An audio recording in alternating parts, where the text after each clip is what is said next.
Hornets did something. They did something for sure. They move on from Mark Williams, their first-round pick from just a couple of years ago. In return, they get more first-round picks, and they get Dalton Knecht. We'll discuss all of it today on Locked On Hornets.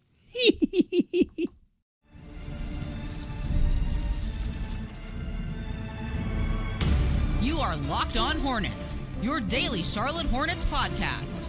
Part of the Locked On Podcast Network, your team every day. In a minute, cuz we live.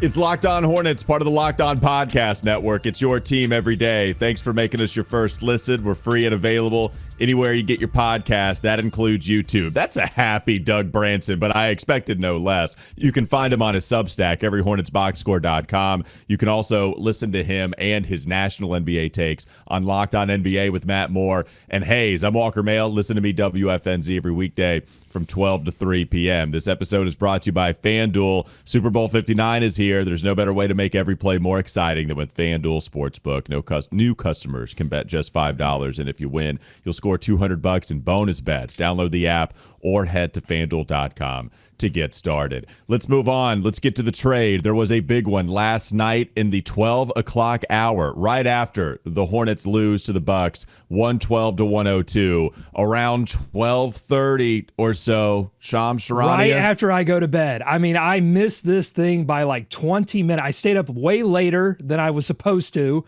And I missed this thing by 20 minutes. So in the 12 o'clock hour here on the East Coast, okay, the Charlotte Hornets trade Mark Williams to the LA Lakers in exchange for Dalton Knecht, Cam Reddish, a 2031 unprotected first-round pick, and a pick swap in 2030. So going out, Mark Williams. Coming in, Dalton Knecht, Cam Reddish, 2031 unprotected first, and a pick swap in 2030. This is the episode I imagine that is going to do quite well. There's going to be a lot of questions that people have about this. We have a lot of the answers for you because Mark Williams, which is proven here in hindsight with all of the takes that are being thrown out there on Twitter, Mark Williams, a polarizing player. It's a polarizing podcast player for you and I here, Doug. But Mark Williams on his way out.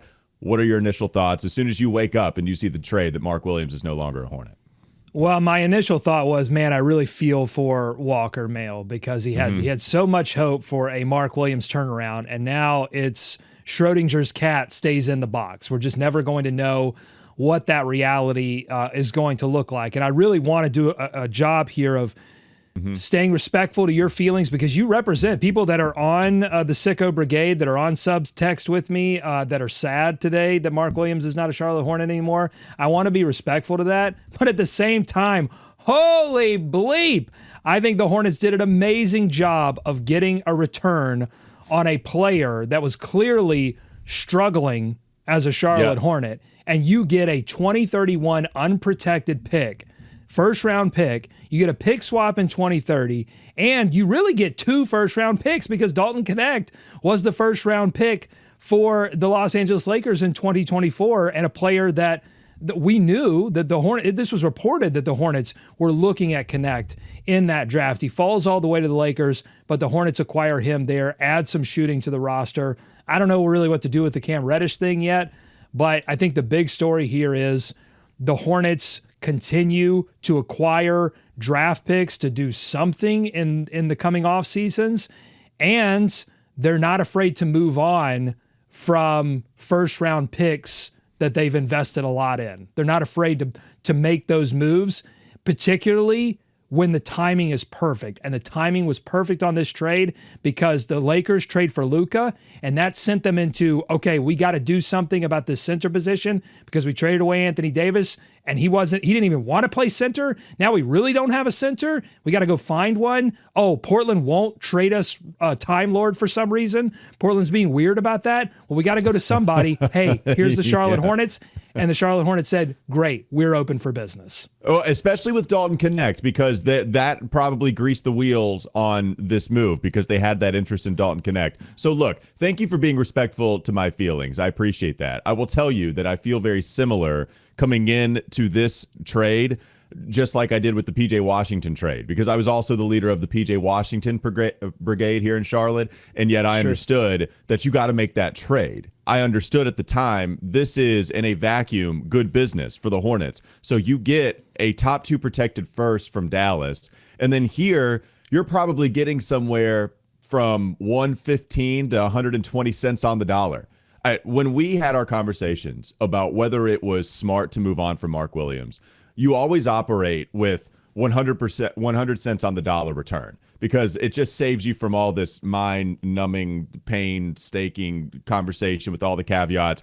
Hey, if you can get a good deal, well, yeah, that's understood. Let's move on from that part of the conversation and talk about if you want to move on from Mark. Yeah, if you're talking about getting equal value for Mark, then I would rather have just seen this through rather than move on from him. But you didn't get equal value. You got more. You're right, Doug. You did get 2 first-round picks. You got a pick swap. Those things matter to this team. Those things matter right now to where they're going. So, yeah, I understand why Jeff Peterson and the Charlotte Hornets team decided to pull the trigger on a guy like Mark Williams, who, you're right, had been struggling. Here's where I want to go now.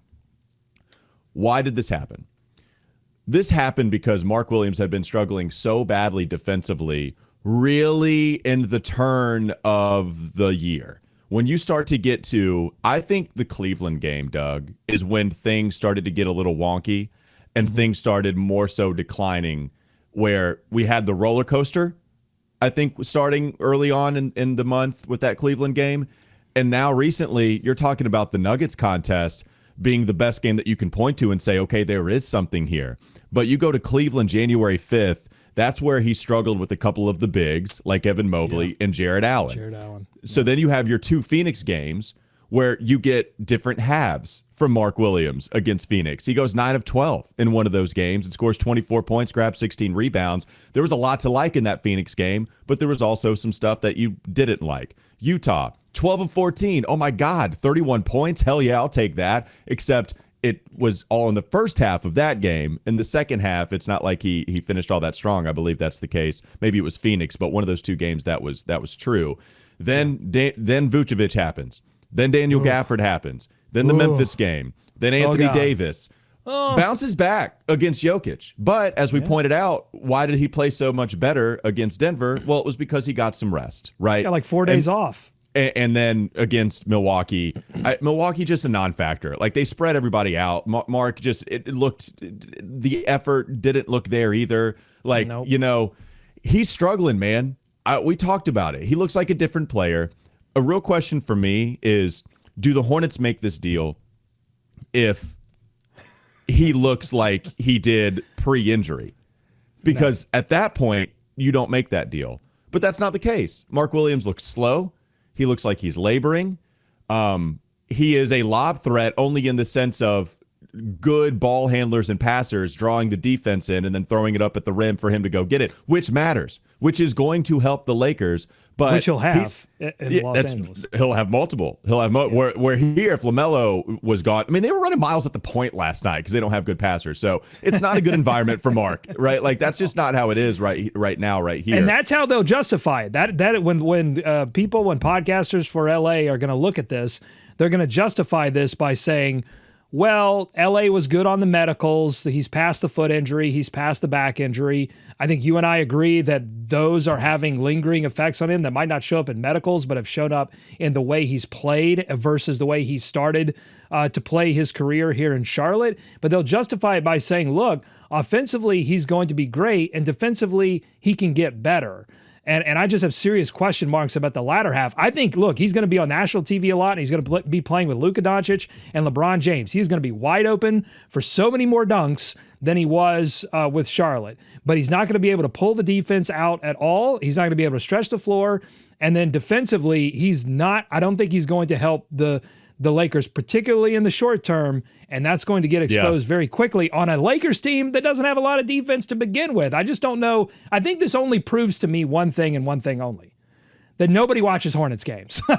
Like nobody, like Rob Pelinka, the scouts for LA, nobody watches Hornets games except for me, you, and all the sickos that watch this show. Well, you might not think that I watch Hornets games with the differences in Mark takes that we have. So I don't know if maybe I'm just no, you're just extra sick. You have hope. You have the hope that I do that have kills the you. hope. Well, this is the thing, right? Because what describes a lack of watching the Hornets to me is when Kevin O'Connor goes out and says, Kevin O'Con man tells you that Mark Williams is a defensive force inside. Like, look, I love him. He was. I'm the Mark guy. Mark guy. Go ahead. To be fair, he was. Yeah, no, I'm just saying he was that. No, yes. No, that's the case. I'm saying I was the Mark guy, though, and you just can't use force for Mark Williams with what we've seen. That's what's sad to me. Like, I come into this with similar feelings as to what I had with the PJ Washington trade, because I did like PJ. I thought when we got to that next level, PJ would matter. And he does for Dallas, but also both sides made out good on that deal. I think with Mark, what's sad about this one is you talk about the turnaround, Doug. I'm talking about this year. This year, people did a 180-degree turn. It had Zach Lowe coming out of the depths and the dungeon, and then Luka brought him out for good. But he was somewhere doing whatever the hell. And then Mark Williams is playing well, and he said, Mark Williams is happening, and gave you a little Instagram post. And then it all went to bleep because he did keep getting abused down low. It was just happening in the paint constantly. And I really like his potential. I like what he was showing you when he was eating up guards on the perimeter. Like, he's sticking with guys out there on the perimeter. He's sticking with Trae Young. There was a game, the Celtics game, that he probably was his best game in a Hornets uniform, or one of them.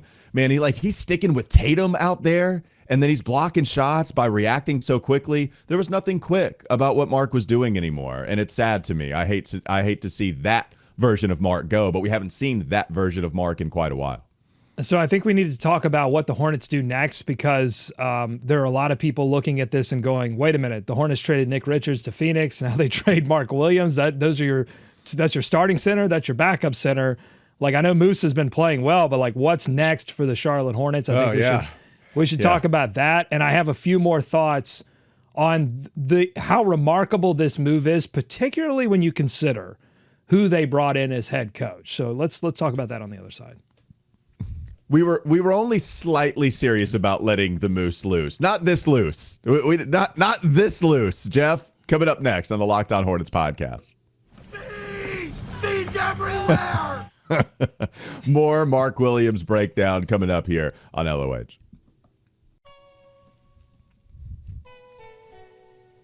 This episode is brought to you by PrizePicks. Basketball season is heating up. There's no better way to get in on the action than with PrizePicks, the best place for daily fantasy sports. With over 10 million members and billions in award winnings, PrizePicks makes it easy and fun to turn your sports knowledge into real money. Here's how it works. Just pick more or less on at least 2 player projections, and if you're right, you could win up to 1,000 times your cash. PrizePicks has even a free pick for the big game where Patrick Mahomes only needs to throw for 1 yard for you to win. Pair that with one more correct pick and you're cashing out. So download the app today. Use code LOCKEDONNBA to get $50 instantly after you play your first $5 lineup. That's code LOCKEDONNBA for $50 instantly after you play your first $5 lineup. PrizePicks, run your game. More Locked On Hornets ahead.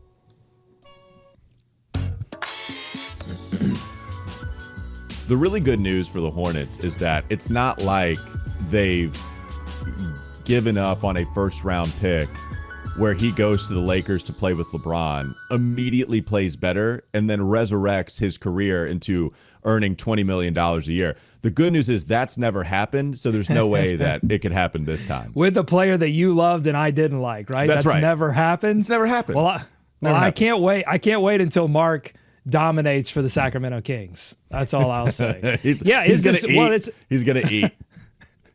This is gonna be a good question. Like, is this a Malik Monk situation where there is some revival, but then he has to move on again? Or is that because look, the Lakers are going to face a decision pretty quickly whether or not to extend Mark Williams or not, and then. Which is a big part of this, by the way. Like, it's a good point you bring up, because that actually is probably the biggest underrated storyline in this. Or is this a situation like PJ Washington where he immediately goes and makes an impact, but then Hornets fans can go, okay, yeah, but we got a first-round pick out of it, so it's all okay. I do want to read you what I wrote in every Hornets box score about Mark Williams versus the Los Angeles Lakers, a game that took place on January 24th of this year.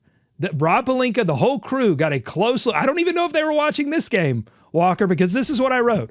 Mark Williams scored 11 points, 8 rebounds, and a career-high 5 assists, but he got tortured by Anthony Davis at every level. Rebounding, scoring in the paint, scoring ISO in the mid-range, beating him back in transition, pushing Mark out of his comfort zone offensively. He was not physical. He was not aggressive to start the game, and he admitted as much after the game. And I think I have the quote here from Mark after the game. He said, quote, "We didn't have the physicality to start the game that we needed. We didn't throw the first punch. That starts with me not letting AD get into a flow." And I guess Los Angeles can take comfort that he will. He might have to play against Anthony Davis again, but at least he doesn't have to go up against him in practice. It's remarkable to me that this deal got done because the Hornets hired Charles Lee to reshape the Hornets DNA, but I think particularly on the defensive end of the floor. And so it's crazy that you would give away a player like Mark Williams, who is a physical force.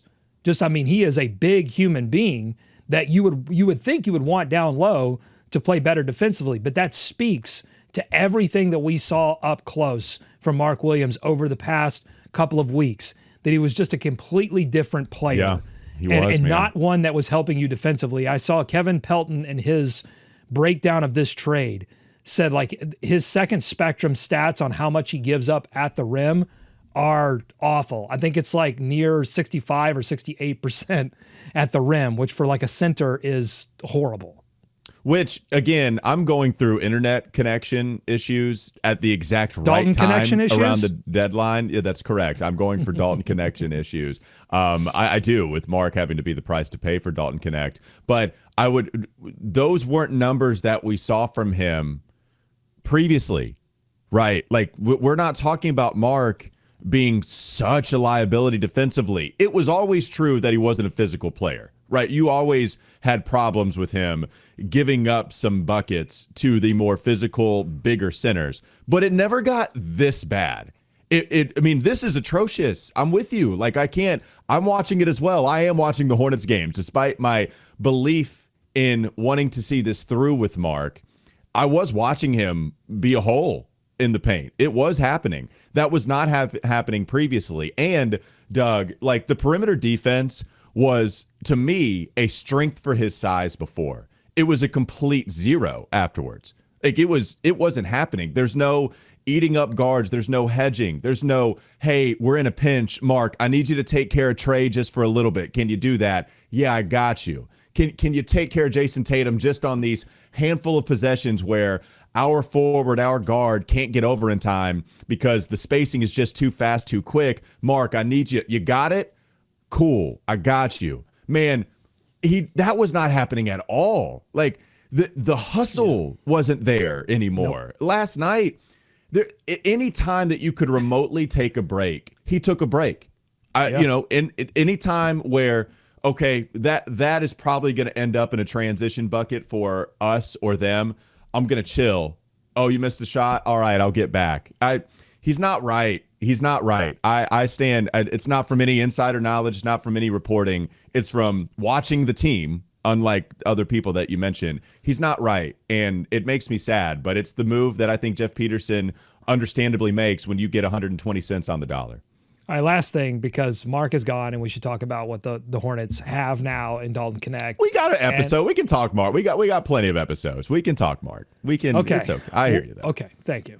Well, I want to respect your feelings and the feelings of people that I don't want to do any grave dancing here, but I will say this. I agree with everything you said there, particularly on the transition stuff, because I wrote on that Cleveland game that you mentioned, like, he was getting beat down the floor by Evan Mobley, possession after possession, and he even got an earful from Brandon Miller in that game, being like, dude, can you get up the floor? Like, we need you.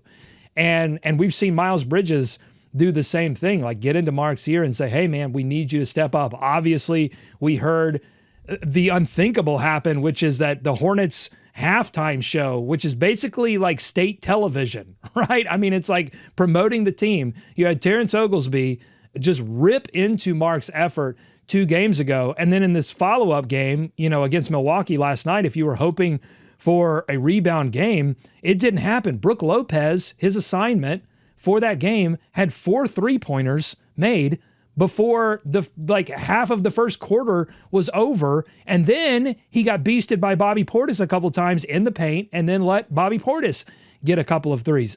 You should have known this was over for Mark and Charlotte when you had Charles Lee.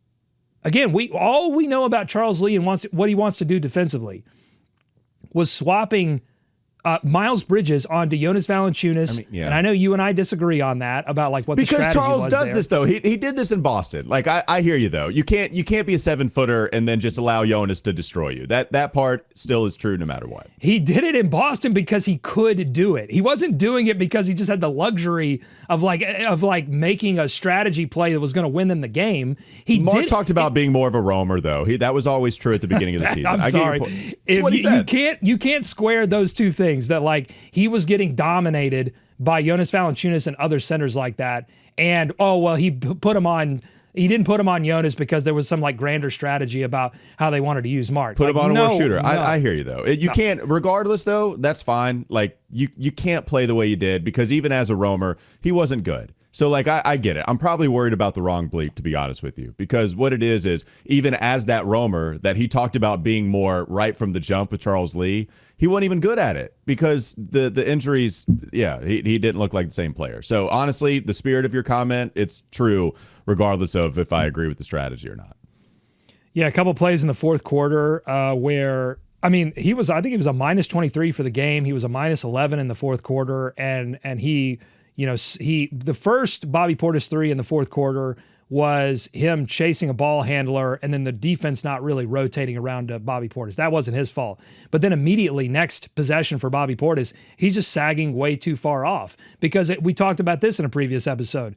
I don't think that Mark trusts his body in the same way that he used to. And so he's afraid to step up onto Bobby Portis. And so he sits too far back. Bobby notices it and pulls up for the triple. And then Mark tries to close out on Pat Connaughton in the corner, gets beat, runs him off the line, gets beat, and then he tries to recover, and he can't recover anymore. He tried to recover, mistimes the block, wasn't in a position. Pat Connaughton hit the reverse layup. We've seen Mark get beat by guards and be able to recover and get the chase down block. He just simply physically cannot do it anymore. Doug, he was too scared about Brook Lopez beating him off of the dribble. Old Mark Williams contest all those threes that he hit. Mark Williams gets out on Brook Lopez just a little bit more, but he doesn't in this game, and Brook goes 4 of 4 to start the contest. But he just doesn't get out and doesn't contest because you're right, he doesn't trust his body. He does not. Yeah, Mark's not a Hornet anymore. They move on, and they get a lot in return. That is still true. Let's talk about some of that package coming back. Coming up next on the Locked On Hornets podcast. Speed's everywhere! They get Dalton Knecht, the guy that the Hornets were interested in during the pre-draft process, the guys that Hornets fans were really interested in. I got a lot of Dalton Knecht opinions on the text line. I think we got it in the YouTube comment section. Lots of people love Dalton Knecht. Well, congratulations. You got him, folks. What does it mean to have Dalton in Charlotte? What does that 2031 unprotected first mean being here in Charlotte now, too? We'll get to that in the last segment of Locked On Hornets. This episode is brought to you by FanDuel. Super Bowl 59 is here, and one game, two teams, endless possibilities. There's no better way to make every play more exciting than with FanDuel Sportsbook. Whether it's predicting the first touchdown, calling the MVP, or even betting on the coin toss, FanDuel makes it easy to get in on the action. With live betting all game long, you can adjust your bets as the game unfolds and feel the thrill from kickoff to the final whistle. Download the app or head to FanDuel.com to get started. Bet just $5, and if you win, you'll score $200 in bonus bets. That's FanDuel.com. Bet with FanDuel, the official partner of Super Bowl 59. More Locked On Hornets ahead.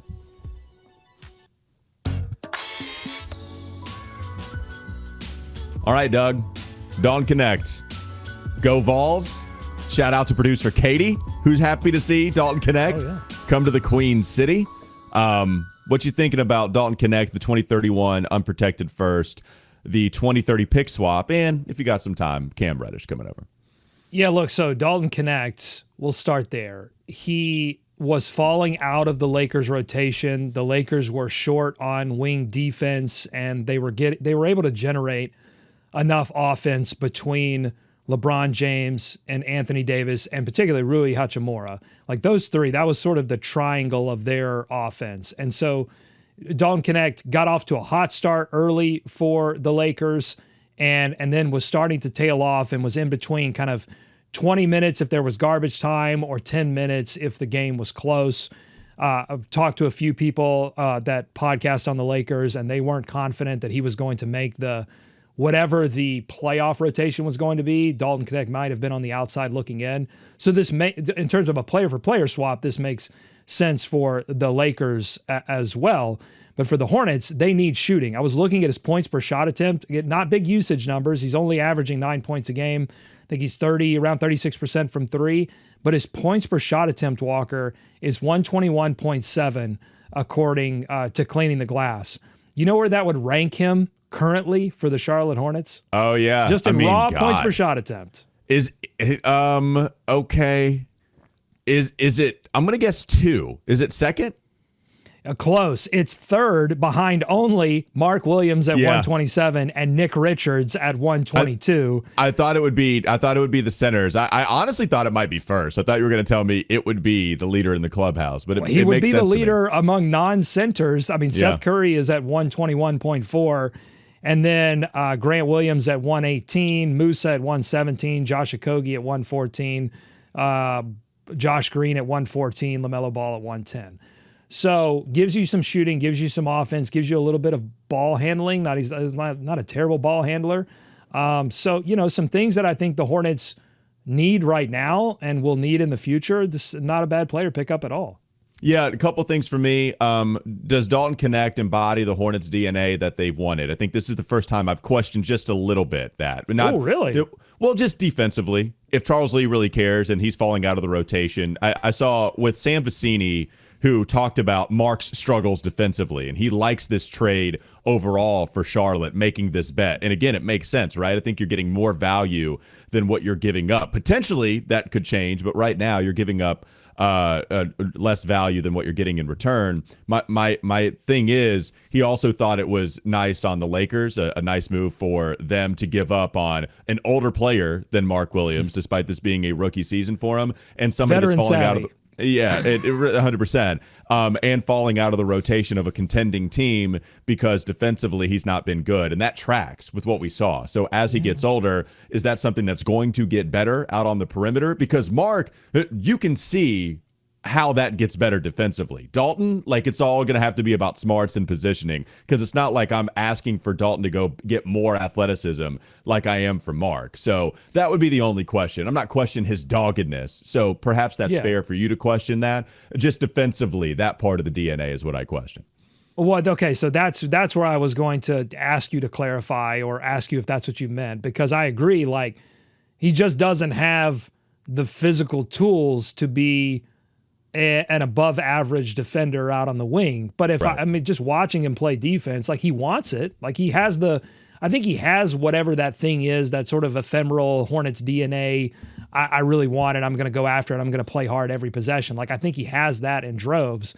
But yeah, but look, you got to balance. If you're talking about if Dalton Knecht hangs around with this Hornets organization when they finally decide to win, you're going to have to balance. You're going to have players that are going to come off the bench and give you instant offense, and you're going to balance that with other wing defenders. And so I'm not the Hornets are just in no position to really be making those sort of calculus he does this and that. That's, I think, for later years, later moves that they make. So, I think Dalton has the personality that they're looking for. Yeah, it's a first round pick. I'm not saying you shouldn't have done it. I stand by more value coming back. It's not a Kogi. It's not Josh Green. The only moves that we've seen Jeff Peterson make is, oh, that dude is a dog defensively. Like he gets under your shorts and he makes it known you are not going to get to your spot easy. That is not the case for Dalton. But offensively, yeah, he's a shot hunter. He is somebody that puts the team on his back in college. We saw some pretty impressive games early on. Now that went away pretty quickly. Like we saw him fall down the rookie ladder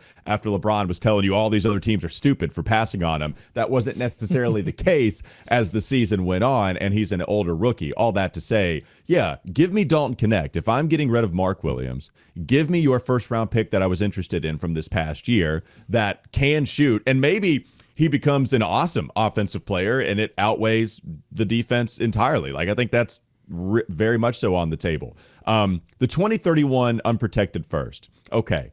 If you go against that, then your argument is, well, I have no clue what the landscape of the NBA is going to be in 2031. That's totally fair. You cannot view this asset as what are they going to do with this pick in the draft? We just talked about this a couple of days ago, right? It's currency. It's sitting on a bunch of money. What you're doing is, even if it's just the perception of a first round pick, perception is reality. So even if you are one of those people that thinks NBA GMs and NFL GMs, for that matter, overvalue first round picks because a first round pick is not a guaranteed thing, and as soon as that first round pick grows arms and legs, it loses its value.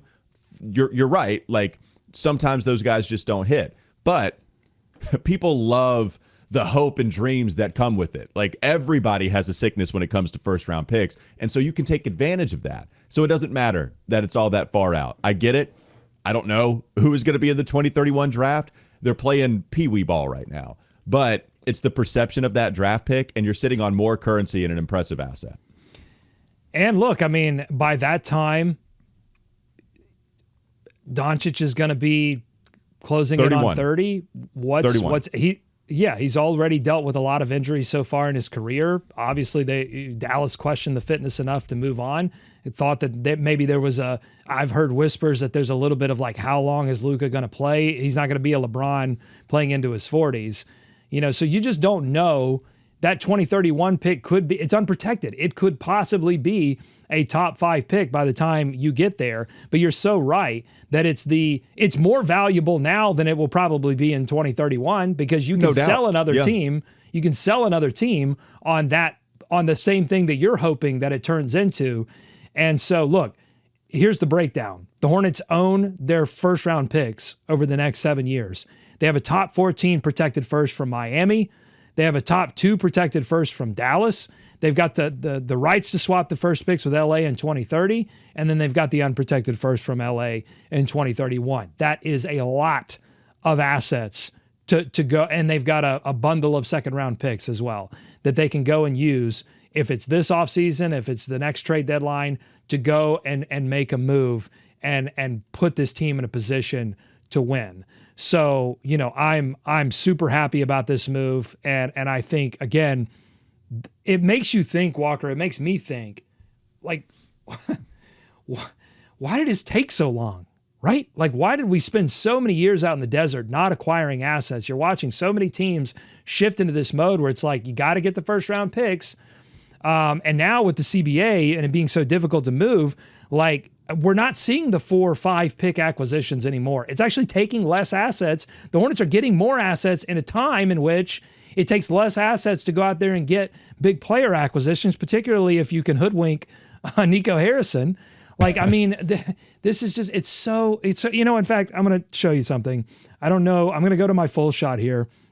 And I don't know if you see something conspicuously missing. It typically resides on top of this. Don't put this on. If you're going to be respectful, don't put this on. Don't put this on. I'm sorry. You're having Dalton connection issues.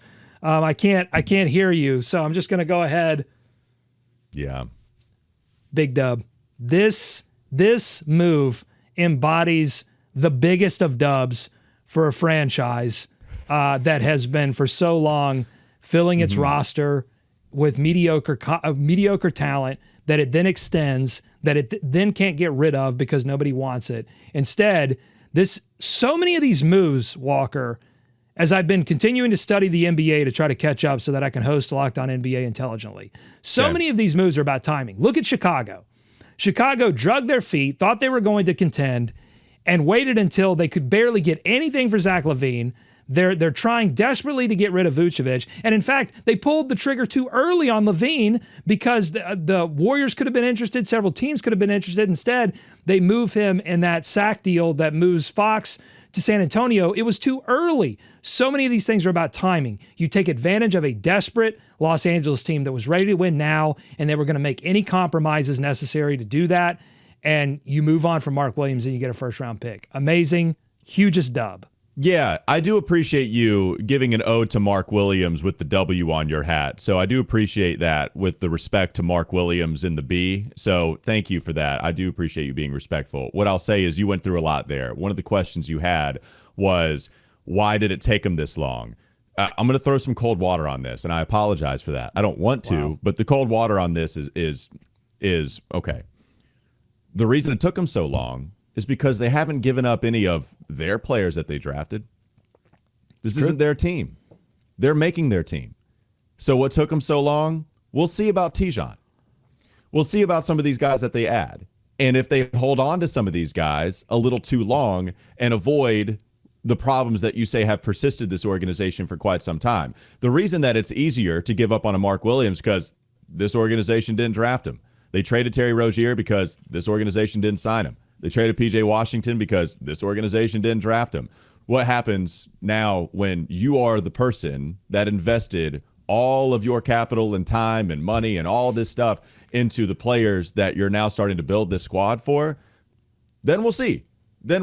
But what I don't want to see, Doug, is any more of your first-round picks go to these teams that are ready to contend. And then all of a sudden these players play so much better, and then we don't have anything to answer for it on the other side. That is the different part, right? This time you got first-round picks, you got Dalton Knecht. So even if Mark hits, there will be some solace in, man, we got assets. We didn't lose him for nothing. You lost Malik for nothing, okay? He went over to the Lakers, shot 40% from three, 47% from the field, showed you playmaking, and then immediately teams won him. So you didn't have anything in that situation. You got something, and you got something real valuable from Mark. And if Mark continued to play this way, and then teams in the offseason have more time, everything's compressed right now. The teams they're focused on so many other things. They're focused on the next opponent that they have. They can't sit down and watch a bunch of Mark tape and make a surefire evaluation on what he is and what he isn't. In the offseason, they would be able to do that, and they would look at it and say, I don't think so. That's where I talk about the timing of this. And when I said wait so long, I really meant the franchise, in general, the Michael Jordan, Mitch Kupchak, Rich Cho version of this franchise. Less so. That was less a critique of Jeff Peterson and what but I totally agree with you. It's going to be a completely different story. It's going to be a completely different story when they have to move on from their own players. Instead, they're just paying Mitch Kupchak to sit there and watch them break down everything that they built as a franchise. I imagine him, what is it, A Clockwork Orange, eyes completely open. They just make them sit there and watch what they're doing here. But pick your torture experience. That Bird Box as well. Look outside the window. There goes Mark. Bye, Mark Williams. Welcome, Dalton Knecht. Okay, really quickly, there is this other outstanding question that I think Not Edwards is most likely going to join us tomorrow. We can explore this deeper with him. He's also going to talk to us about some of these upcoming draft picks that the Hornets are obviously positioning themselves for. They're not getting any better in the short term. But what are they going to do about this center position? Because you've got Moussa Diabate. He's playing well, but he's undersized. He's really a power forward. He's not actually a center. I have a few texts in the subtext going, what are they doing trading Mark Williams? They don't have any centers. I mean, look, they'll inject Taj Gibson with stem cells. They will put Nick Smith Jr. on stilts. They're going to do whatever they got to do to get through this season and get to Cooper Flagg territory in the short term. But honestly, I think anything is on the table at this point, whether it's a Nurkic acquisition from Phoenix, maybe Bridges to Phoenix now that Phoenix has missed out on Jimmy Butler. If you drink 7 beers and you squint, Miles Bridges is Jimmy Butler. Maybe you can get them to panic trade for that and bring back Nurkic. Vucevic, I've already mentioned him. He's sitting there in Chicago. Steve Clifford, who is also still hanging around the building, big fan of Vooch and his time in Orlando. Maybe they make the Vooch acquisition. I was texting Hayes, my co-host on Locked On NBA. I said, what do you want for Vooch? He said, give me expiring contracts, maybe a couple of seconds, heavily protected first. I said, bam, I like it. Done deal. Yeah, that doesn't seem like the type of move like that you would make after giving up on the young talent, but I hear you because we don't have any big guys. We're letting the moose a little too loose. We can't have him getting too crazy and bucking up to Bobby Portis. He's not even under contract. Have you heard of Mirotic, Musa? Have you heard of Mirotic? Please, some decorum going against Bobby, even though I actually don't want you to have any decorum. Yeah, that's the question we should end on here, because if we had more time, then we can explore this further before we see the deadline hit at 3 p.m. Eastern time today. But I really am interested in, like, this is, it feels like a little bit more of a direction-defining move in a space where we've already waited for a long time.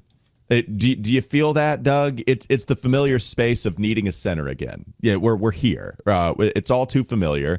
We didn't need one for about a year and a half, and now we're back. Okay, now we're back in that space of desperately needing a center on this roster. This is the old familiar space of begging for a legitimate pick and roll option for LaMelo, which was here in Mark. The issues with Mark is the athleticism. It was the defensive hole that he was. But what happened is you could just throw it up there if you were a gifted passer like LaMelo, and Mark would come down with it. That's why you got to see a lot more 9-assist games from LaMelo. So now you got Musa there, and we've seen how that works. Is Miles more on the table? Is Josh Green more on the table? Yeah, got a lot of questions. Try to figure it out. We're going to be doing it, and Doug is going to wear his Mark Williams hat. That'll do it. Thanks for making us your first listen. We're free and available anywhere you get your pod. That includes YouTube. Subscribe to everyhornetsboxscore.com. Doug is writing all about this. You can text him as well. Is your phone blowing up via text messages on subtext? Does everybody want the Doug take?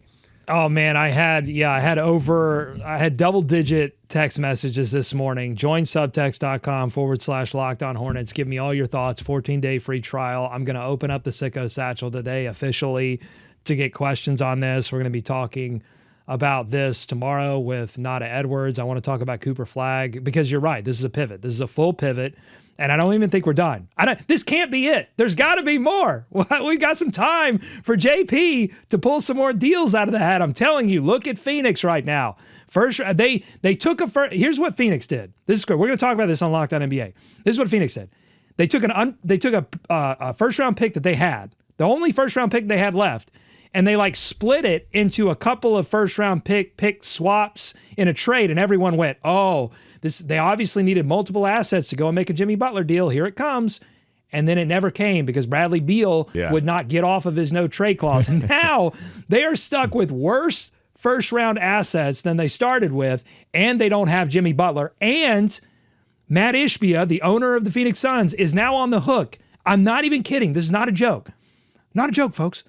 They are on the hook. My limited Joe Biden. Got it in just in time, right? Hey, come on. I'm being serious. Come on, I'm not fooling around here. It's also kind of sounds like a limited fake Mitch Kupchak. We don't have any All-Stars on this team. Oh, my God. Okay. Oh, my God. Matt Ishbia and the Phoenix Suns are on the hook for a tax bill of $164 million that they've got to pay to the rest of the NBA. And they're not winning basketball games. They're not even close to being like a Western Conference contender. I'm telling you, panic trade for Miles Bridges. Stamp it. Put it on the board. Yeah. If it happens, I'm a genius. If it doesn't happen, you'll never remember. Oh, no. It's yeah, for sure. Oh, no. I will tell you, you're a genius. This is one. And it makes sense. I feel like Miles has been really under-discussed in this Jimmy Butler situation, just from either contract matching, money purposes, Miles being your plan C if you don't get the big star going to your organization. It is because Phoenix had been interested for so long, now it's just a matter of if the Hornets want to keep Miles. And then Doug, we got to start asking what this means for LaMelo too. Can you put LaMelo through this? I'm not saying I want to get rid of him. I feel bad for LaMelo. Now it's, if you trade Miles, now it's God, man, you took You took away his pick and roll threat who had issues. I get it. But you took away his big man. You take away his best friend on the team. Like I could see LaMelo just being like, guys, just pleading. I could see that. All right. We got plenty more time. Text Doug about it. Subtext. Go read his stuff. Everyhornetsboxscore.com. Go listen to his national takes on Locked On NBA. Listen to me do this all over again. We have fun NBA trade deadline shows. I love these shows on Wes and Walker, WFNZ. In fact, Doug, do you want to join us today? You want to just go ahead and do a schedule appointment for today? You want to talk about it off air? Yeah, we'll talk about it off air because I also have to join. Locked On Lakers wants me to talk about Mark. I said, okay. I'm not sure if between me and Walker, if you want to feel great, you better talk to Walker. And they said, no, we want the real deal. I said, yeah, you'd get it from me. It's the exact same thing you said to Matt George when they acquired Malik Monk. You said the exact same thing. I'm Walker Mail. Listen to me, WFNZ, every weekday from 12 to 3 p.m. Maybe hear Doug today as well. Lots of Mark Williams content, lots of Hornets content. We'll keep you updated every step of the way. We'll be back with you tomorrow.